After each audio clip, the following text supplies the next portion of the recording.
ऊन जरा आज जास्तच वाढले. अशा वेळेस दुपारच्या जेवणाबरोबर तोंडी लावायला थोडं थंड काही असलं की जेवणाची टेस्ट अजून वाढते. चला तर मग पौष्टिक अशी कोशिंबीर बनवूया. अशी कोशिंबीर जर तुम्ही बनवली तर जे कोण तुमच्या घरी काकडी, टोमॅटो खायला तोंड वाकडं करते की नाही, ते पण गपचूप खातील. इथं मी 2 काकडी, 2 टोमॅटो आणि 3 कांदे घेतलेत. काकडी स्वच्छ धुवून त्याची साल काढून किसून घेतली.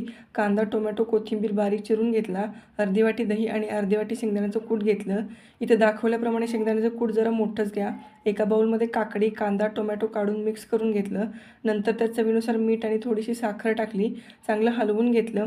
मग त्यात दही ॲड केली. परत सगळं मिक्स करून घेतलं. 1 चमचा थोडं तेल गरम करून त्यात मोहरी चांगली तडतडून दिली. त्याचा तडका आपल्या कोशिंबीरला दिला. नंतर त्यात शेंगदाण्याचं कूट आणि कोथिंबीर घालून मिक्स करून घेतलं. मला थोडं कूट कमी वाटलं म्हणून मी अजून थोडं ॲड केलं. बघू शकता एकदम हेल्दी आणि अगदी कमी वेळात आपली कोशिंबीर तयार झाली आहे. थोडा वेळ फ्रीजमध्ये ठेवा आणि जेवणासोबत आपण एन्जॉय करा.